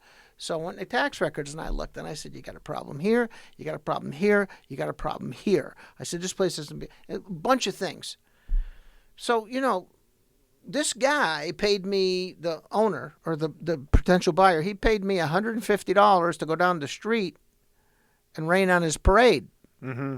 So Jerry said, thanks a lot, and this and that. And the other thing, so I'm in the CVS or something the next day, and the phone rings, and I look, and I said, oh, Jesus, it's this guy. Mm-hmm. And I pick it up, and he goes, thank you.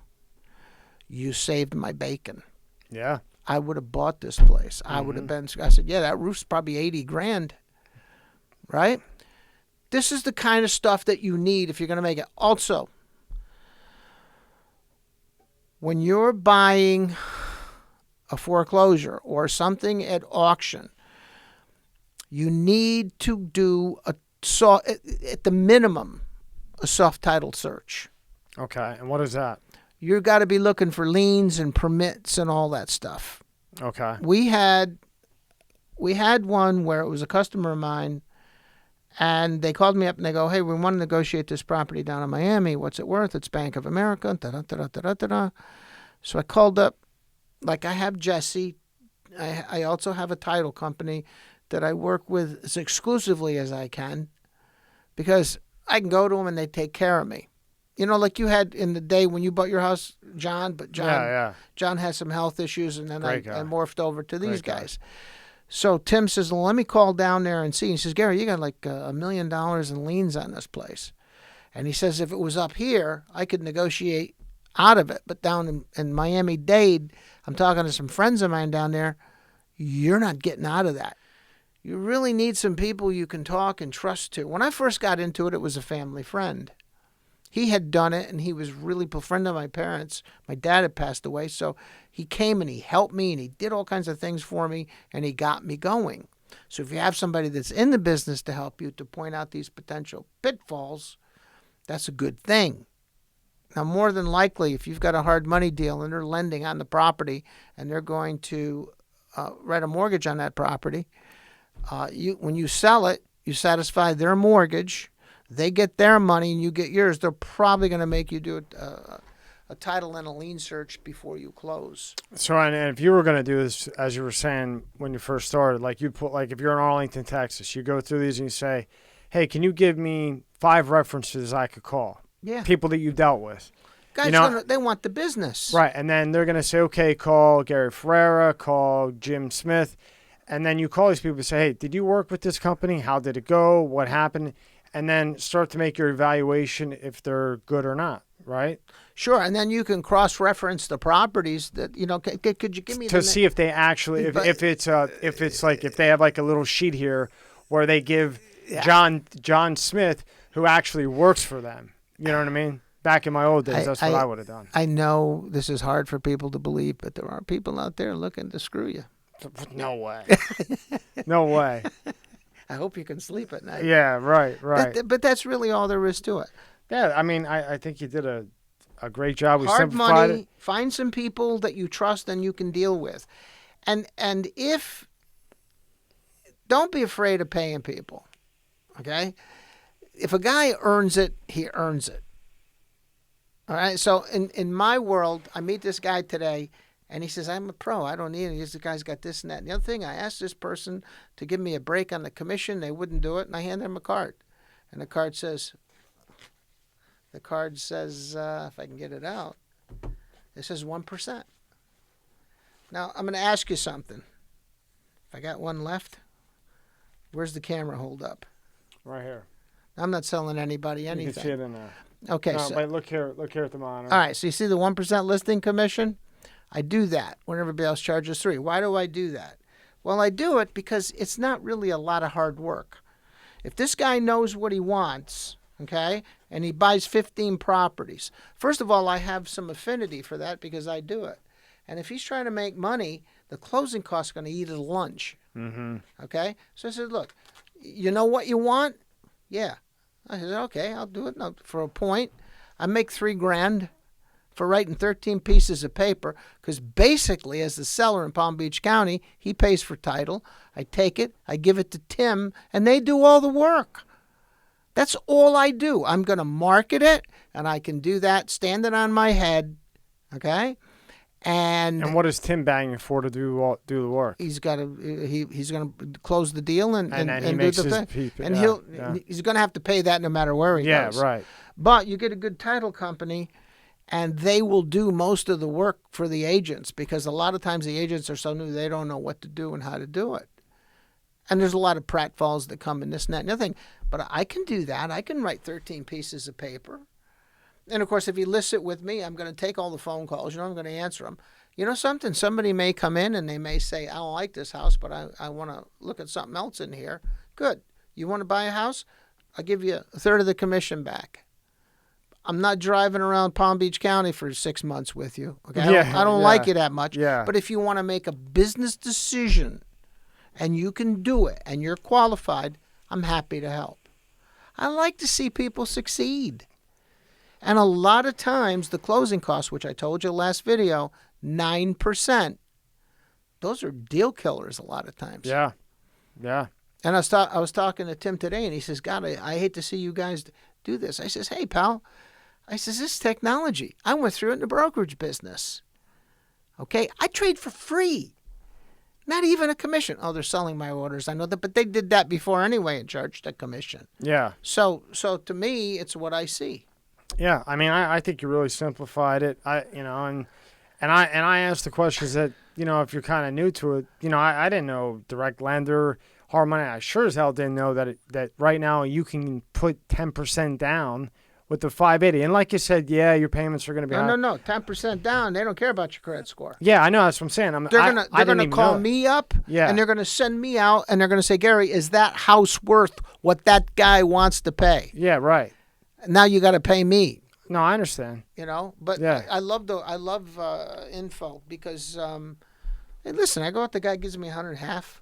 Yeah. I get to look at a house. I get to meet somebody. Yeah. I do it. It's the fun if you like meeting people. If you like, I like meeting business people. When I met you and I saw what you were about and I saw what you had accomplished at such a young age, and I told you before we did this, I'm not jealous. I'm going, yeah, man, nice. That's the way I do it. Well, the worst thing nowadays is the envy and the entitlement. Like I talked about in the last video as well with the engineering company.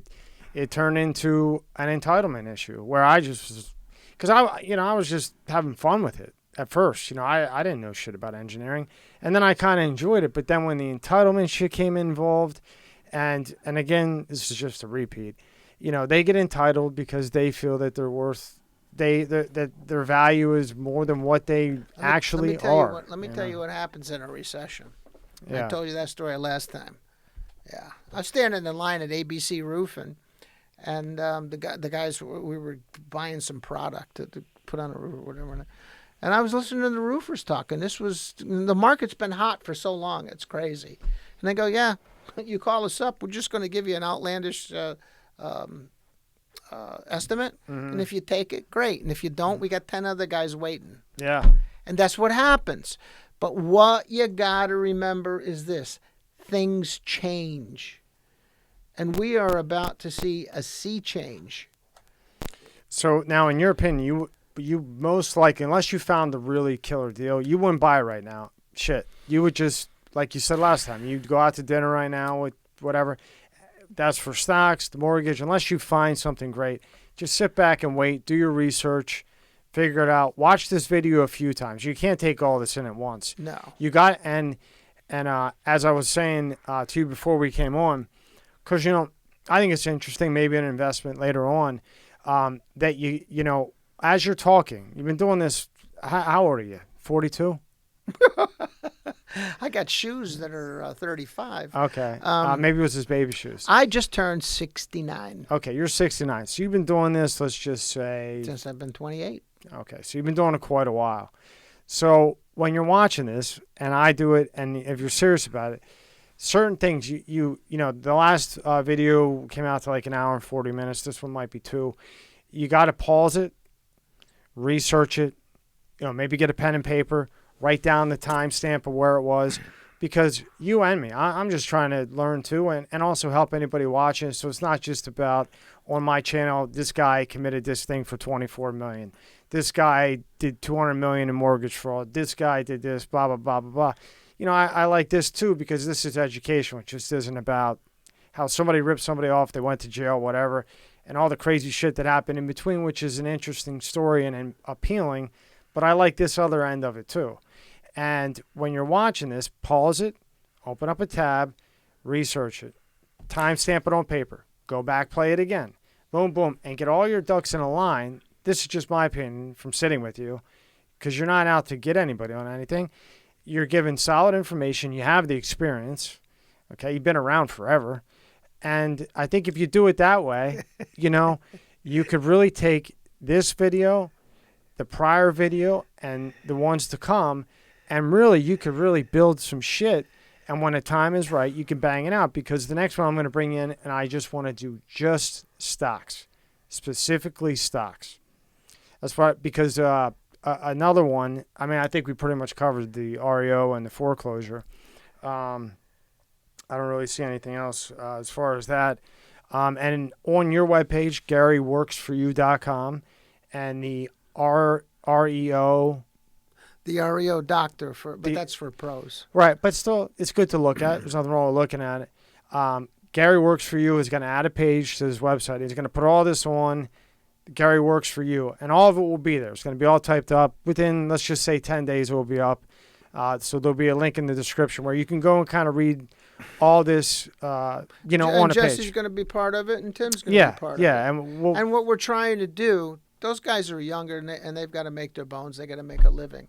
But what I want to do is I want to give the people trying to find a place to live a break. Yeah. And I'm doing it right now in one where I called the guy and I said, listen, just drop the price. I'll work for free.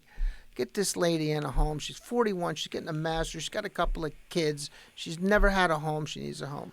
Yeah. Just get her in the place. And she comes and says, well, I don't like this now. I said, I can tack 35 grand on the price, which is where the appraisal is, or I give you a break. Use your head. Follow through. Let's get this done. Yeah. So she's got a place to live.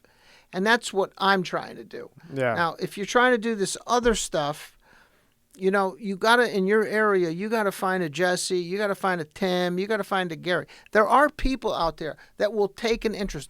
John Kurtz, the attorney. Yeah. Remember when I brought you over there and you didn't believe it? And he said, well, let me say. I said, I told you. He's been doing this for 40 years. Yeah. He will find a way to get this done. Yeah. We took an interest in each other. Mm-hmm.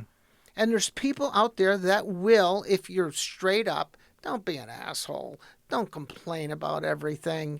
If you don't like what the guy's telling you, say, gee, it's great. I got all this down. Let me, I got a couple of other guys to call. Okay? And just do that. And you'll have people that will, have I been your benefactor? No. Oh, yeah. Yeah. Well, I heard Ben. No. No, right? Yeah, I took an interest in you. Yeah. And you say thank you. And when you call me, I go over and fix your stupid garbage disposal. Yeah. Right? Every 3 days. Yeah. Yeah. But the point is, the point is that that's out there. If you present yourself as grateful, humble, thank you. You're welcome. I think people forget how far that goes nowadays.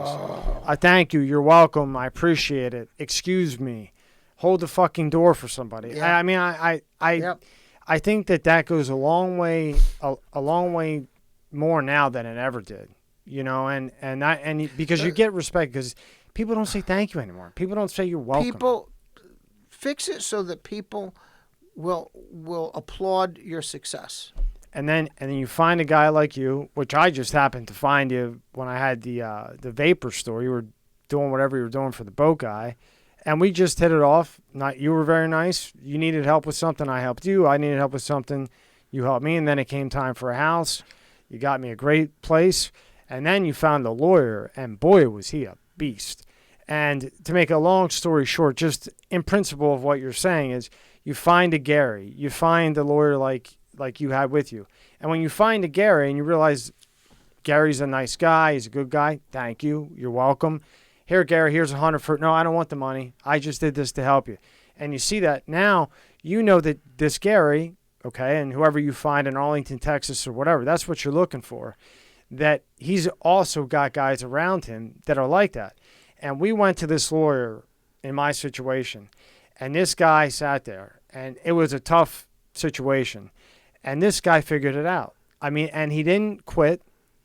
And he's like, I'll figure it out. And I said to you, I was sitting there, I said, there's no way this guy's going to be able to pull this off. And we went back, I think, 2 or 3 times. The second time, he's like, I almost got it. Give me a couple more days. And anyway, I have to tell the story. And it's funny because he was a really nice guy. And the main thing is he got the job done. And it was a tough job. I don't think too many lawyers could have got done what he did. And he sat there and he said, you know what I do for fun, Tommy? He goes, I go sit in traffic court. And remember I remember that. And I'm sitting there and I said, and now I've dealt with so many lawyers throughout my life, I can't even count. I got 10 fingers and 10 toes. And I've dealt with more lawyers than I got hands and toes. And what he pulled off was insane. So now I'm looking at him as like a Mark Aragos or somebody like that who I've had in his little range. And I said to him, I said, wait, you go to traffic court, right? I'm thinking, why in the hell would this guy go to traffic court? And his answer was, oh, I think it's fun. What did he say to me? Yeah, it was hilarious. I was dying. He listens as the people try to explain their way out of tickets. Yeah, and he doesn't. And here's the thing. Here's how funny this is. He doesn't go there and do it. It's like he's going there to watch a TV show. He sits there and watches this shit. Yeah. And I mean, and this guy. And again, I just have to tell the story because he was so good to me. Such a great guy, charismatic, and a beast. He was a fucking beast, and I'm going to say fuck. And I told you because I says he's been doing this in this town for 40 years, and he knows everybody and everything, and just tell him what we need, and let's just see if he can get it done. And my point of telling the story is the personality. Yeah. You know, you look. He was great, wasn't he? Yeah, he was a great guy. And I think when you go to do this kind of shit, and I've talked to Jesse, he's a little bit more straight edge, but he has a good personality. He's young.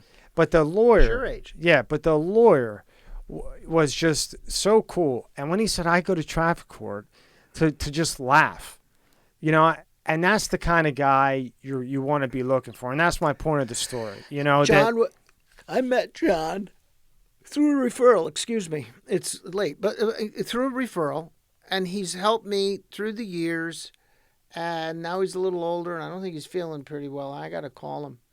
And I got to check on him and be sure he's okay. But, yeah, he's a great guy. Yeah, he's a great guy. All right, you want to do the day trade thing? Yeah, so we want to throw the bonus in. And this is what we're referring to as the most basic. Yeah, this is a futures setup. Mm-hmm. But if you're new. Yeah, I have no idea what the hell that is. So. It's volatility. And so if you try to do this setup with a futures trade and you're new, you'll get your face ripped off. Okay. And you don't want to do it. So this is basically what this is. So this is Chinese to me and a lot of other That's people. Okay. This is, well, there's guys that were on the last one and they wanted to know this stuff. Okay. So this was Friday morning. I'm looking at the futures and everything is screaming and there's a lot of volatility to the upside because there's some nonsense out there going to pass out money and this and that and the other thing. So my bias is up. That's what I'm betting, but I don't do anything until I see it. The TQQQ, okay? That's a day trading vehicle. It's supposed to, on a daily basis, replicate 3 times the Qs or the NASDAQ 100 or whatever you want to call it. The SQQQ is if you're thinking it's going to go down. So this was the trade that I said. I knew we were going to open up. I really didn't want to play the short side. So the first bar that you see is red. Okay. You see where it says open? That's where the market opened. You can do this on a 1-minute bar, a 2-minute bar. Look up on the top. I used the 2-minute bar on this or a 5-minute bar. And what you do is a day trade. And you're trying to scalp it, you're trying to make a little bit of money, and you go away and you don't know anything else. When you break to the upside, we went down after the 2-minute bar. The next bar up, you get long, and you just buy it. But before you buy it, you got to know where you're going to be wrong. That's the most important thing. So if you came down into that red bar again, you just sell it and walk away, and you'd have lost a little bit of money. But this chart only goes to 138 and change. This thing went to like 140, 150. So you buy 200 shares of this at $137 a share. You got $26,000. You use margin. You use day trade margin. You don't have to put very much money up to get into it. And you made yourself $200-300. And you shut it off and you go away. Now, you do this 20 times. Not just once, because sometimes you got 26,000 up. You might lose 100 today. You might make 300 tomorrow or whatever. But you just keep track of this for 20 days, and your curiosity should be piqued enough where you're going to find out. Well, wait a minute. What could I have done to make this trade better? or where could I have sold this? And then you'll get into Fibonacci graphs, and you'll get into trend lines, and it'll teach you everything. But once this trade is over, you don't go back in, because now you've lost your setup. You're already in, this thing is going all over the place. And when I was doing this one, I was watching futures, and I'm listening to the Squawk Box. I want to see what's coming up with the political stuff. Mm-hmm. And the most important thing that you want to do is, when you hit that trigger, you want to know where you're going to be wrong. And if you're wrong, you get out of the way. You don't hope, you don't guess. If you don't get out of the way, they'll rip your face off. But once you broke that red bar, once the green bar takes over the red bar, you go. And then you just wait it out. You're happy with it, you buy two, maybe you sell one, you let the other ride. But once you have a profit, you never let it go to a loss.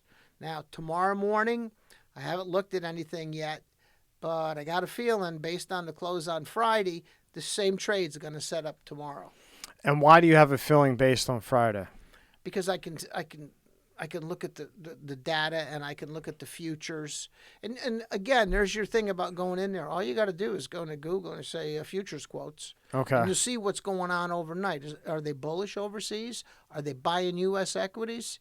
If so, that's your trade. Now, up in the corner, I have SQQQ. That's a negative. I have SPXS. That's the Standard & Poor's 500 negative, and the L is the long. But this is only 100 stocks, and it's all the technology names, and that's what's hot today. NVIDIA, Tesla, all these kind of things. I'm not even sure if Tesla's in 100. I think it is. But Netflix, that's the hot area right now. So you focus on what's hot, and this is what you do. The same trade will work. Put a 2-minute bar up. Yeah, I got so many questions, but other than the real estate thing, was your 2-minute bar or your 90-second thing? Yeah, 2-minute bar, and then once you break at the end of 2 minutes, okay, you stop. When you break the high of that bar, you go long. If you want to do the Qs the other way, let's say the market was going to go the other way, the chart would look, the SQQQ is just the inverse of this. It'd look the same.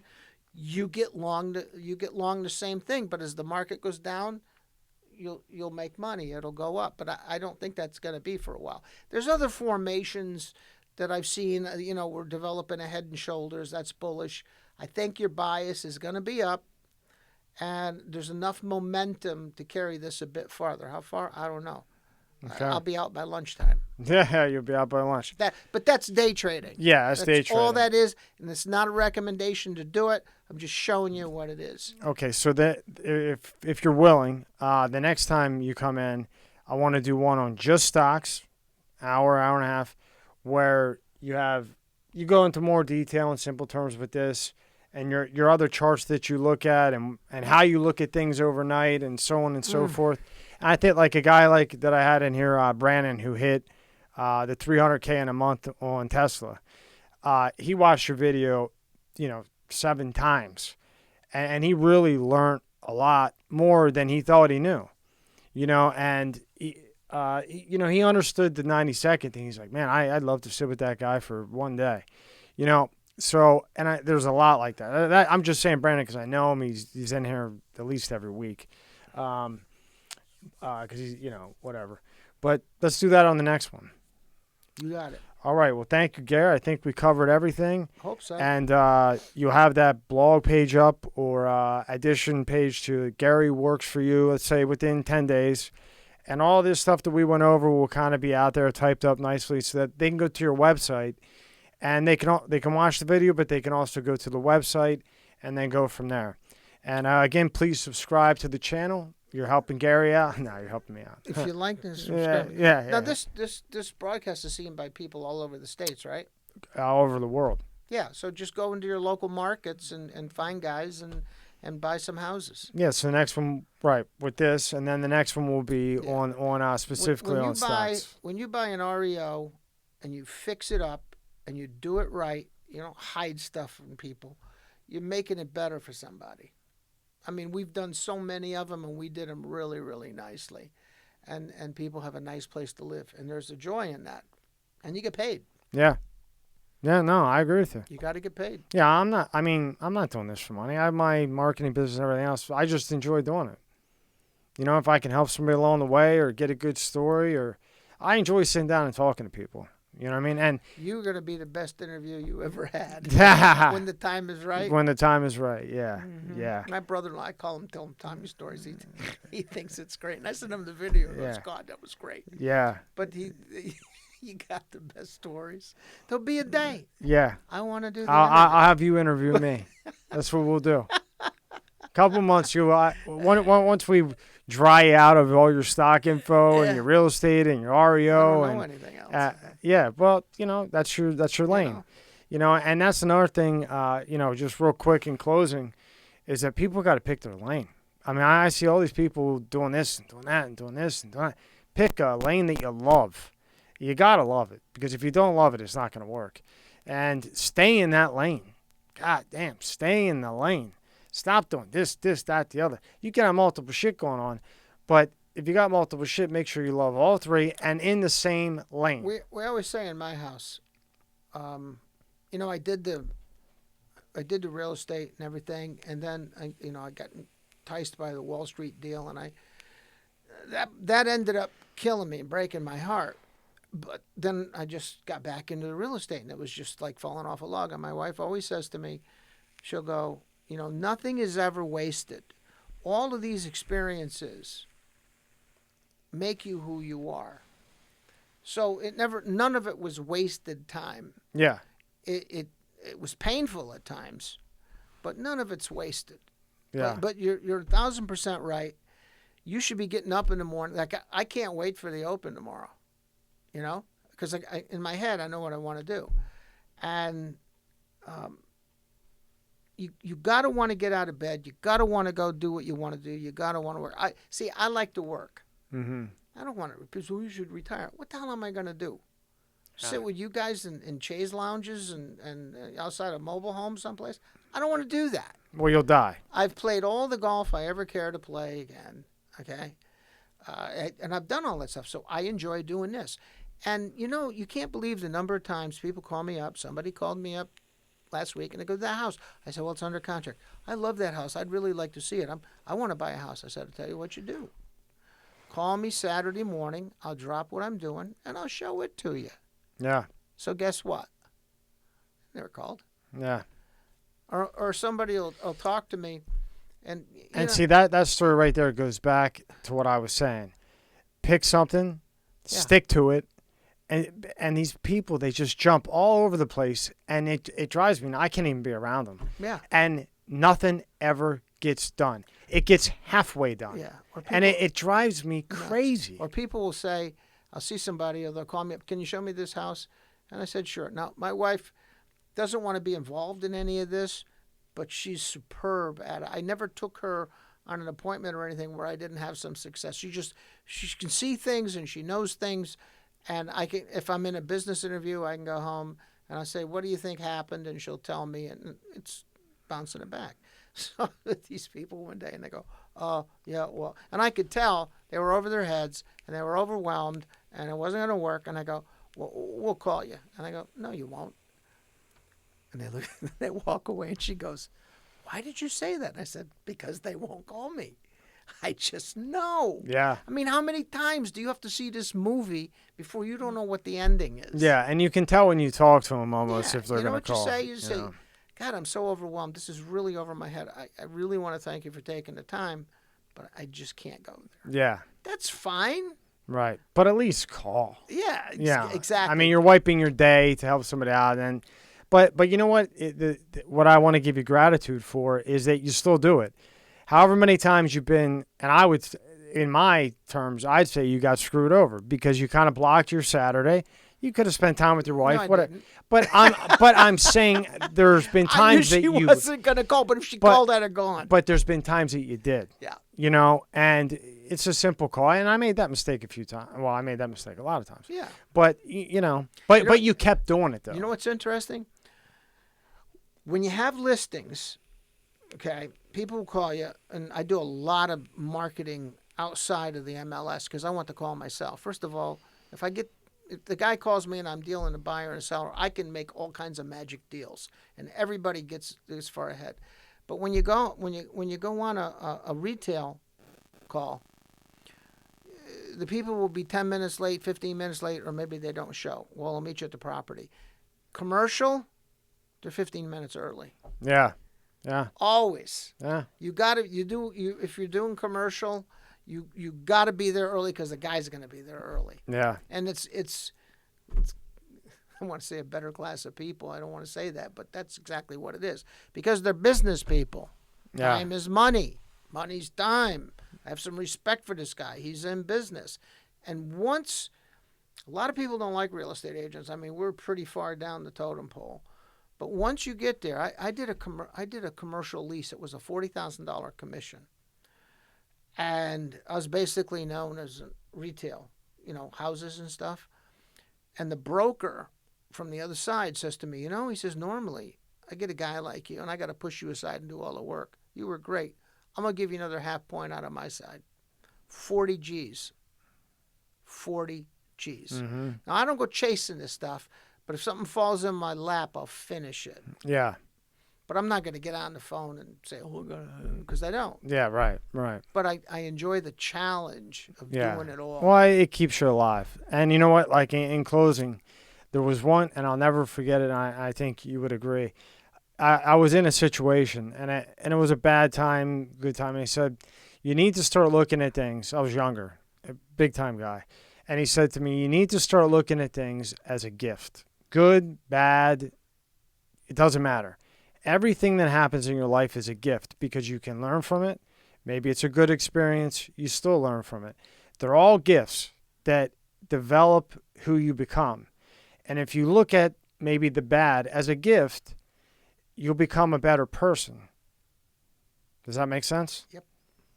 And then the last thing was that anybody, and this comes to money and ripping people off and all this other shit, listen, all the materialistic shit in the world can be taken like that, okay? Just like that.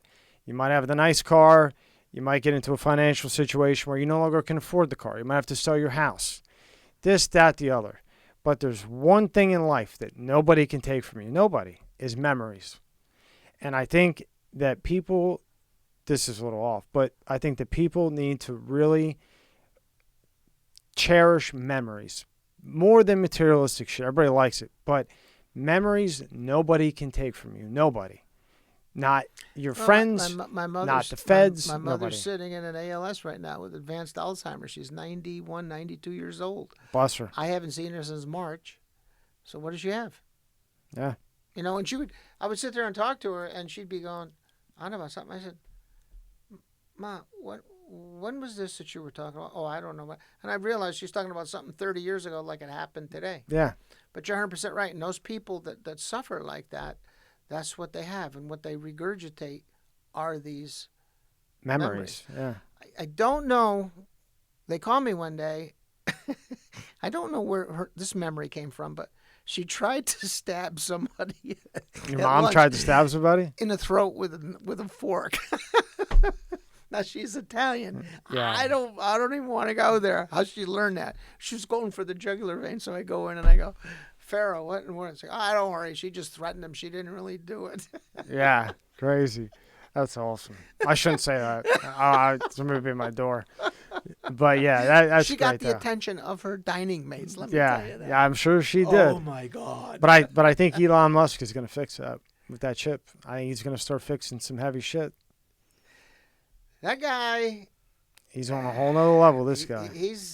Remember what we talking about before, and I was talking about intelligence? Yeah. I said there's different kind of intelligence, and I've always been in awe of a guy that could put together, fix something or an engine or whatever, and this and that. And there's another guy that can design it. But then there's advanced thinkers. Mm-hmm. Musk isn't under a Tesla trying to figure out how to muffler. He's not doing that, but he's got that vision. Well, real quick with Musk, he's doing. I've read so much shit on him just because this guy's. I mean, he's just unbelievable. So he's got, and he already has it. It's made, built, everything. They're just tweaking it right now. An airplane, an electric airplane, that is just as good as a commercial airplane on fuel.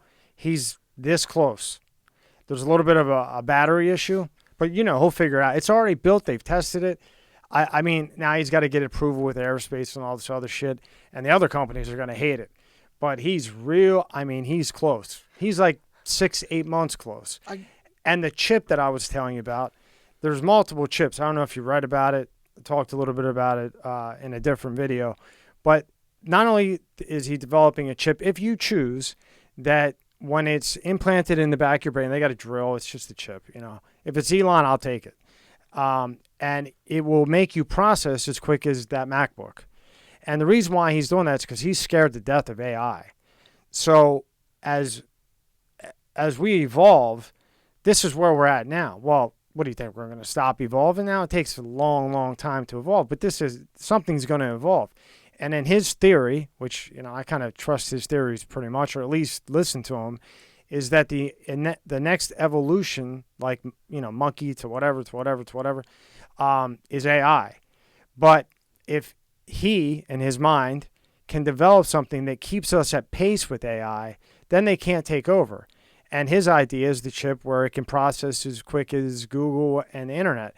But within that, he's also developed a chip that when he puts it in, to make it simple, there's a wire that goes right to where it hits the Alzheimer's.